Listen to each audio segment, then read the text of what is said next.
Yeah, so I was getting my hair cut about a week ago. If you can't tell, great clips. They're not sponsoring this podcast, right.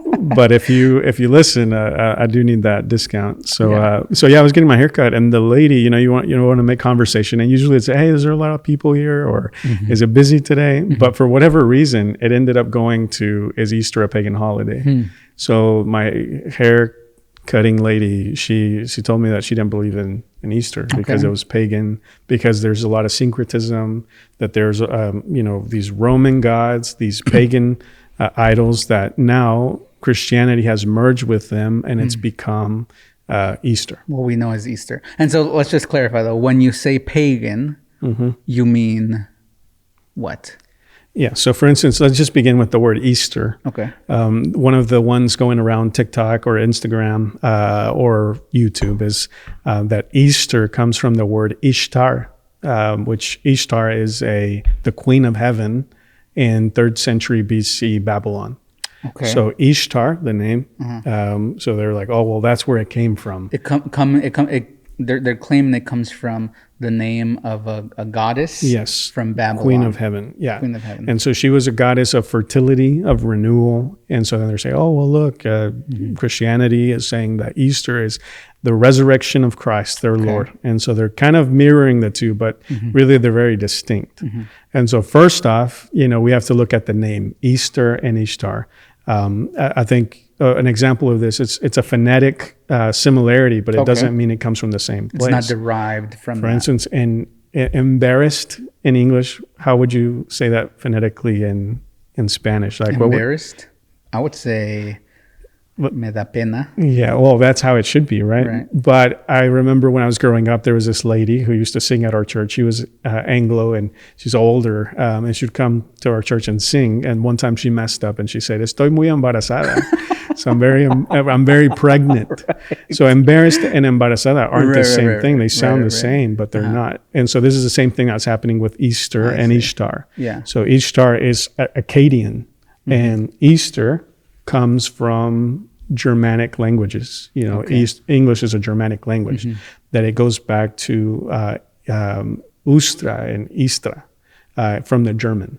But in the Latin, this is the word Pascua in English, Pascua in Latin, and so in Spanish is Pascua.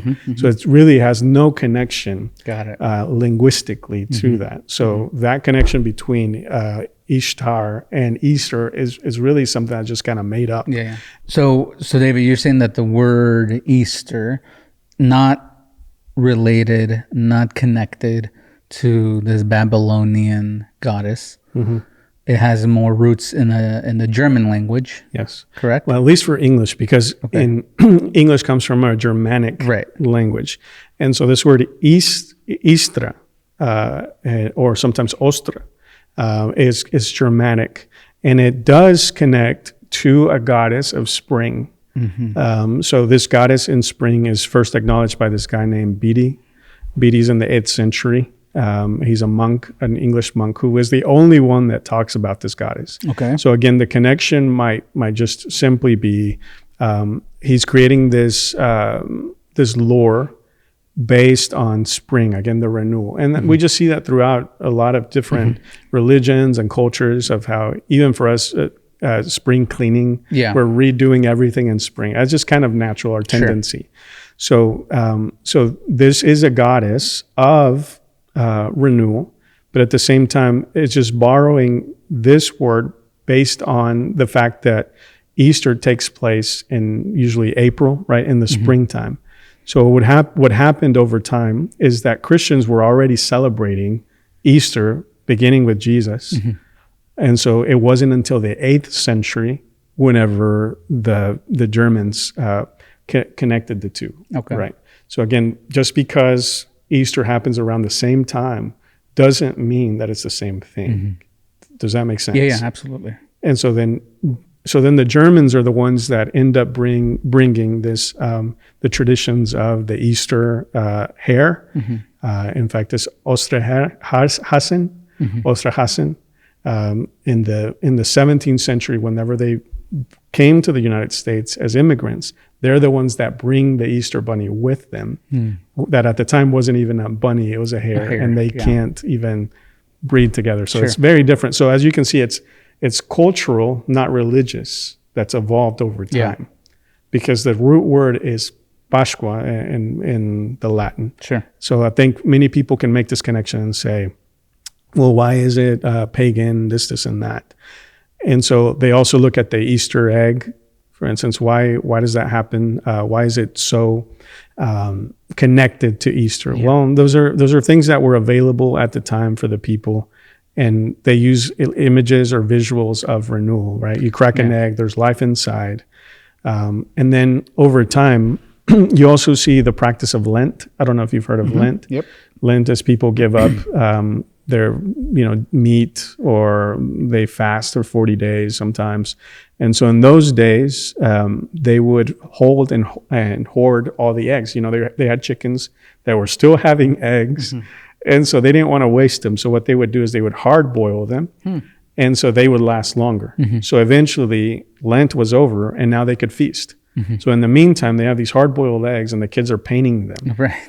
And so now they're, that tradition came over in the 17th century with the German. Right. It becomes associated with the holiday that was happening at the time. Yes. Yeah. So it's not in the Bible. Easter eggs do have pagan roots of renewal. But at the same time, it becomes more cultural than even religious whenever it comes to the United States. So now the question is, should we use the Easter bunny? Should we not? And I think that's a question that you kind of have to answer yourself on your own time, is saying, is it distracting from Jesus? Potentially. So then should we do it? Well, I can't answer that for you. You have to answer that for yourself. Yeah. And so, because some churches use it to invite the community, right? But I think as long as it doesn't distract from the message of Jesus Christ as the one, who came and died, and Easter message. So pay attention to history class, right? Yeah. The history, the cultural context is important. Yeah. Yeah. And so one last thing I'll say is there's a guy named Mithras that also is used to kind of like a Roman pagan mythological character, if you will. His name is Mithras, and a lot of people make the connection between him and Jesus. And they say that Jesus is a copycat of Mithras, and because they had, they had sacred meals, both of them. Jesus has the Lord's Supper, and Mithras, that takes place about, around the time of Jesus. They're saying, well, here's another pagan mythological character, that Jesus is just one of those. So Easter's pagan as well. Well, if you really do the acknowledgement, it was first in the 18th century that people began to make that connection. But Mithras is a guy who, for one, he was not born of a virgin. A lot of people say, oh, he was born of a virgin, but he was really born out of a rock. So allegedly, yes, this rock is a virgin, right? So maybe, you could sort of make the connection, but one's a rock and the other one's a human being. Mithras didn't die, and so therefore he didn't resurrect.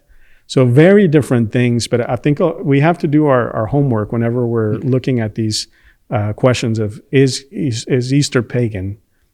We have to make the connection and really study, so that next time I go to Great Clips and my hair cutter lady barber is telling me that Easter's pagan, just be prepared. Right. Yeah. Know the background of it. But mainly, my response to her wasn't going into this entire, investigation. It was more just loving her. Yeah. And saying, oh, okay, listened, listen and just heard her side. But just pointed her again to Jesus. Well, the verse I shared with her was, if you seek me, you will find me. If you seek me with all your heart. Because that's the promise of God. Yeah. That if you seek him, you will find him. And he's found you. Yeah. He's there. He's chasing after you. Yeah. So.